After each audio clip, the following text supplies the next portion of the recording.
రాసినటువంటి వారు. ఆ మాటలు అంటాడు, నీ పితరులతో చేసినటువంటి వాగ్దానం నేను మర్చిపోను. నీ దేవుడైనటువంటి యెహోవా కనికరము గల దేవుడు, నిన్ను నాశనము చేయడు, నేను చేయి విడిచిపెట్టడు. అది నా ముందు ఒక బలమైనటువంటి హస్తము, ఆ హస్తం మీద ఈ వాక్యం రాసిపెట్టి ఉంది. పట్టుకుంటే దొరకలేదు, రెండోసారి వచ్చింది మరలా పట్టుకుంటే దొరకలేదు, మూడోసారి అలాగ నిలబడితే గట్టిగా పట్టుకున్నా, నా చెయ్యి కూడా దానికి ఆ సైజ్ చాలలేదు, నా చెయ్యి తక్కువ అయిపోయింది. దాని మీద ఆ వాక్యం రాసినప్పుడు నాకు ఆ వాక్యం ఏముందో తెలియదు, కానీ దేవుడు నాకు తోడుగా ఉన్నాడు, నన్ను మరణం నుంచి తప్పించాడు. దరిదాపుగా 360 మంది ఆ పాసింజర్లో చనిపోయినటువంటి వారు ఉన్నారు కాబట్టి నేను బ్రతుకుతానన్న ఒక ధైర్యం నాకు వచ్చిందనమాట. ఎప్పుడు వచ్చింది ఆ ధైర్యం అంటే, దేవుని యందు విశ్వాసం ఉంచినప్పుడు, దేవుడు గొప్పవాడని తలంచినప్పుడు. ఎప్పుడైతే ఆ వాగ్దానం వచ్చిందో నేను బ్రతుకుతాను అనుకున్నాను, దేవుడు నన్ను బ్రతికిస్తాడు అనుకున్నాను. లేకపోతే ఈ పాటికి ఎప్పుడో చనిపోయేవాడు. భయంకరమైనటువంటి యాక్సిడెంట్, ట్రైన్ యాక్సిడెంట్ అంటే సామాన్యమైంది కాదు. దేవుడు తోడుగా ఉంటే నీవు ఎక్కడికి వెళ్ళినా కూడా నీకు జయం వస్తుంది అన్నమాట. నీవు దేవుడు తోడుగా ఉండాలంటే నువ్వేం చేయాలో తెలుసా? మొట్టమొదటి నువ్వు తగ్గించుకోవాలి.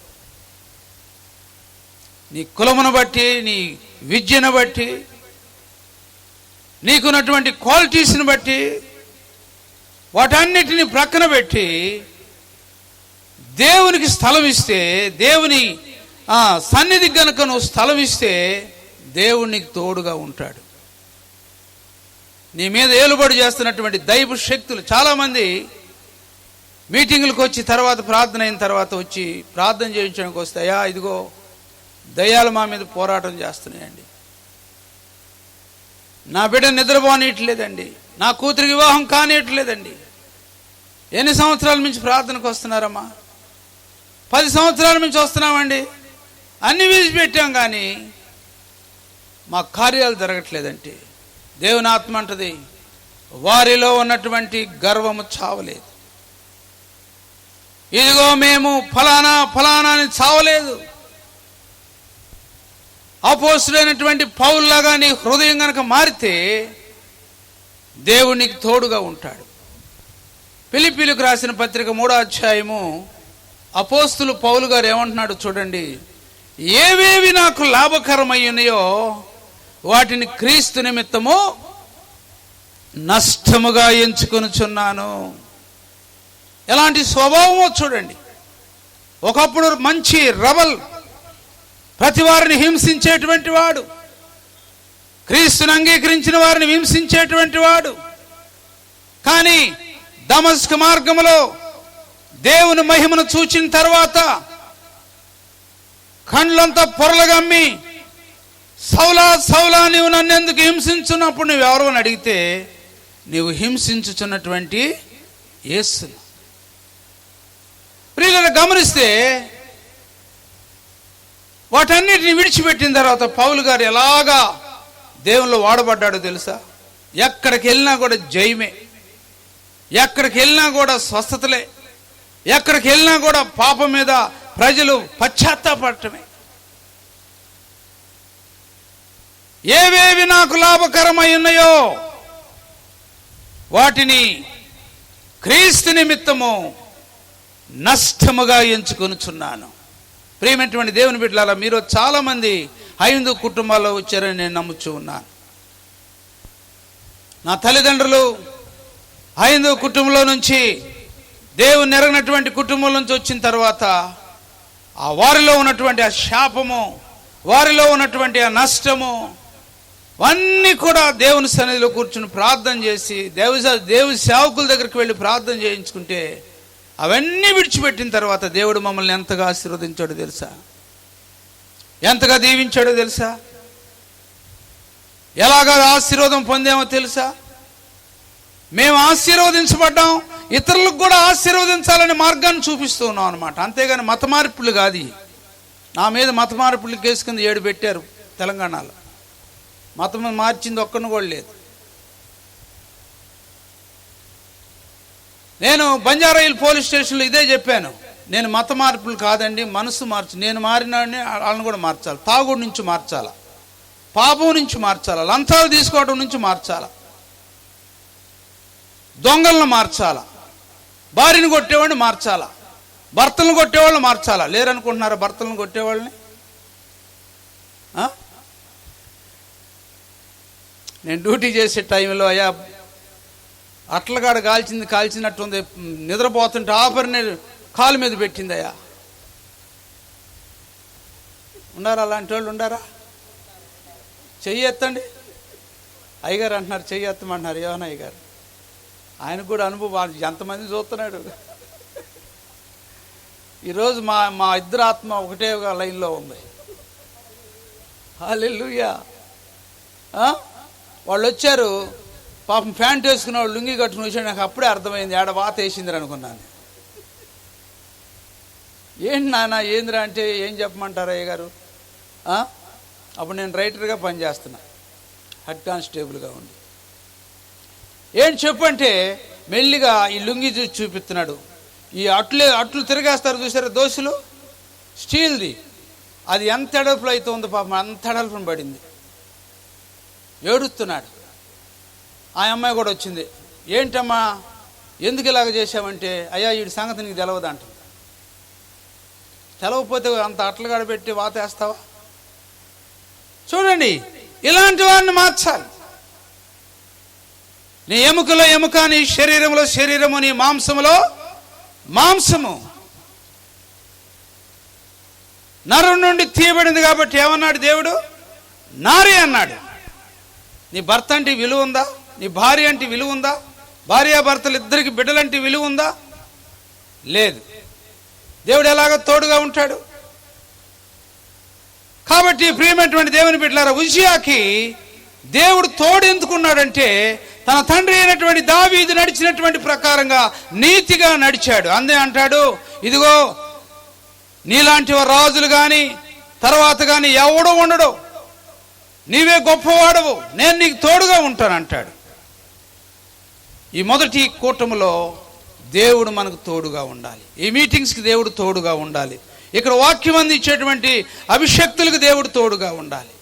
వినుచున్నటువంటి మీకు దేవుడు తోడుగా ఉండాలి. ఇంకొక వాక్యం చూసి ముగించుకుందాం, టైం లేదు. చూడండి, దేవుని యొక్క వాక్యంలో మనం గమనించినట్లయితే ఆదికాండము, ఇస్సాకు అంటాడు, ఎందుకయ్యా నా దగ్గరికి వచ్చారు మీరు మళ్ళీ? 26వ అధ్యాయము 27వ వచనము. ఇస్సాకు, మీరు నా మీద పగబట్టి మీ యొద్ద నుండి మీరు నన్ను పంపివేసిన తర్వాత ఎందు నిమిత్తము నా యొద్దకు నీవు వచ్చి ఉన్నారు. వారిని అడిగితే వారు జాగ్రత్తగా ఉన్నాడు, నిశ్చయముగా యెహోవా నీకు తోడై ఉన్నాడని చూచితిమి గనుక అనగా మధ్య ప్రమాణం చేయించుకోవడానికి వచ్చారు. త్రోసివేశారండి.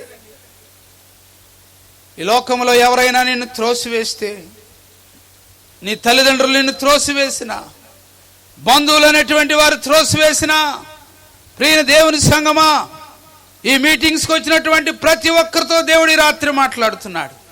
ఎవరు త్రోసివేసినా, ఎవరు పట్టించుకోకపోయినా, ఎవరు నెట్టివేసినా, ఎవరు సహాయం చేయలేకపోయినా, దేవుడు నీకు తోడుగా ఉంటే, దేవుడు నీతో ఉన్నాడని ప్రజలు చూస్తే నిన్ను చూసి భయపడతారు. నువ్వు పేదదానమైనా పర్వాలేదు, పేదవాడైనా పర్లేదు, చిన్న కుటుంబమైనా పర్లేదు, ఆ రోజుకొని కూలి చేసుకొని బ్రతికినా పర్వాలేదు, కానీ దేవుడు నీకు తోడుగా ఉంటే, దేవుడు నీతో ఉన్నాడని ప్రజలు గమనిస్తే కలెక్టర్ గారు కూడా నిన్ను చూసి భయపడతాడు, డాక్టర్ గారు కూడా నిన్ను చూసి భయపడతాడు, పేద లక్షాధికారి కూడా నిన్ను చూసి భయపడతాడు, సీఎం పిఎంలు కూడా నిన్ను గురించి భయపడతారు. వాళ్ళు ఏమంటున్నారు? నీతో దేవుడు ఉన్నాడని మేము మాకు, చదవండి ఆ వాక్యం చదవండి అమ్మా. నిశ్చయముగా యెహోవా మీకు తోడైయుండుట చూచితమని కనుక నాకును నీకును మధ్య ప్రమాణము చేయించుకోవాలని. చూసారా ప్రియమైనటువంటి దేవుని బిడ్డలారా, ఇంకా 3 రోజులు ఇంకా ఈ కూటం అయిపోతే ఇంకా 2 రాత్రులు మాత్రమే ఉన్నాయి. ఈ మొదటి ప్రసంగంలో దేవుడు నీకు తోడుగా ఉన్నాడో లేదో ఒకసారి పరీక్ష చేసుకో. ఒకప్పుడు దేవుడు తోడుగా ఉన్నాడు. నువ్వు ప్రార్థన చేస్తే దెయ్యం వెళ్ళింది, నువ్వు ప్రార్థన చేస్తే నీ మనవడికి జ్వరం తగ్గింది, నువ్వు ప్రార్థన చేస్తే నీ కుమార్తెకి బిడ్డలు పుట్టారు. కానీ ఇప్పుడు ఎందుకు జరగట్లేదంటే నిన్ను నువ్వు హెచ్చించుకుంటున్నావు. నీ ప్రార్థనను బట్టి, నీ పాటను బట్టి, నీ వాక్యం బట్టి నిన్ను హెచ్చించుకుంటున్నావు. కాబట్టి నువ్వు ఎప్పుడైతే హెచ్చించుకుంటున్నావో దేవుని ఆత్మ నీలో నుంచి వెళ్ళిపోతావు. దేవుని ఆత్మని దేవుడి కార్యాలు జరగట్లేదు, శ్రమలు ఎక్కువైపోతాయి. ఇస్సాకు అన్నాడు, ఎందుకు వచ్చారు మీరు మళ్ళీ నా దగ్గరకు? నన్ను విడిచిపెట్టారు కదా. ఎందుకు వచ్చారంటే, అయ్యా దేవుడు నీకు తోడుగా ఉన్నాడండి, మేము చూసామండి కళ్ళారా. దయచేసి మనం ప్రమాణం చేసుకుందాం రండి. ఇప్పటికే మేము నాశనం అయిపోయాం, ఇప్పటికే మేము శపించబడ్డాం. రాత్రి ప్రభు అంటున్నాడు, దేవుడు తోడుగా ఉంటేనే ఎంత క్షేమము. ఇంకొక ఆఖరి వాక్యము న్యాయాధిపతులు 11వ అధ్యాయంలో యెఫ్తాతో అంటున్నారు, ఇదిగో నీవు వేశ్య కుమారుడువు, నీ తల్లి వేశ్య. గిలాదు వాడైనటువంటి యెఫ్తా ఎవరంట? ఆయన పరాక్రమ కలిగినటువంటి బలాఢ్యుడు, సామాన్యుడు కాదు. వేశ్య కుమారుడైనా కానీ పరాక్రమ కలిగినటువంటి బలాఢ్యుడు వేడు, పరాక్రమ కలిగినటువంటి బలాఢ్యుడు వేరు. అలాంటి కార్యాలు ఈ 3 దినాల కూటాల్లో దేవుడు మన మధ్య చేయబోతున్నాడు. గట్టిగా చప్పట్లు కొట్టి ప్రభువును మహింపరుద్దాం. దేవుడు మీకు తోడుగా ఉంటాడని. పరాక్రమ కలిగినటువంటి బలాఢ్యుడు అంటున్నాడు. అతడు వేశ్య కుమారుడు గిలాదు యెఫ్తాను కనెను. చాలా ఈ కంటెంట్ ఏంటి, దీంట్లో ఉన్నటువంటి సారాంశం ఏమిటంటే, నీవు వేశ్య కుమారుడు కాబట్టి మాలో నీకు పాలు పంపులు లేవు, 1 సెంటు పొలం కూడా మేము నీకు ఇవ్వం, నువ్వెవరో మాకు తెలియదు. కాకి గనక గుడ్లు పెట్టిన టైంలో కోయిలు కూడా వచ్చి గుడ్లు పెట్టి పిల్లలు చేస్తే స్వరం విన్న తర్వాత కోయిలు స్వరం వేరు, కాకి స్వరం వేరు. అప్పుడు ఏం చేస్తుంది పాపం? కాకి కోయిలు పిల్లల్ని పొడి చేసింది, అవి పారిపోతాయి. అలాంటి స్థితిలో యెఫ్తా ఉండగా వాళ్ళు వచ్చేమంటున్నారయ్యా, ఇదిగో మేము వారిని జయించలేకపోతున్నాం, వారి చేతిలో మేము ఓడిపోతున్నాం, నువ్వు గనక వస్తే మేము వారిని జయించగలుగుతాం, నువ్వు మాకు కావాలి, నువ్వు మాకు రావాలి. ఇదిగో నువ్వు పరాక్రమమైనటువంటి బలాఢ్యుడు, నీవు దేవునితో ఉన్నావు, దేవుని ఆత్మ నీతో ఉన్నది, దేవుని శక్తి నీతో ఉన్నది, కాబట్టి నువ్వు మాకు అవసరం అంటున్నాడు. ప్రియమైనటువంటి దేవుని బిడ్డలారా, ఈ రాత్రి ఈ మొదటి కూటమిలో ప్రభు నీకు తోడుగా ఉంటే నీ శత్రువులు కూడా నీకు మిత్రులు అయిపోతారు. నిన్ను అపహసించినటువంటి వారు, త్రోసివేసినటువంటి వారు, నెట్టివేసినటువంటి వారు కూడా నీకు దగ్గర అవుతారు. ఎందుకో తెలుసా? నీలో దేవుడు ఉన్నాడని తెలుసు. నీ డబ్బు పనికిరాదు, నీ కులం పనికిరాదు, నీ బంగారం పనికిరాదు, నీ వెండి బంగారాలు పనికిరాదు, నీ మాటగారితనం కూడా పనికిరాదు. దేవుడు తోడుగా ఉంటే, దేవుడు నీకు తోడుగా ఉంటే అందరి మీద దేవుడు హెచ్చిస్తాడు. ప్రార్థన చేసుకుందాం. ఈ రాత్రి దేవుడు నీతో మాట్లాడాలి. ఎందుకు కార్యాలు ఆగిపోయినాయి? ఎందుకు ప్రభు నీ సన్నిధి వస్తున్నాడు?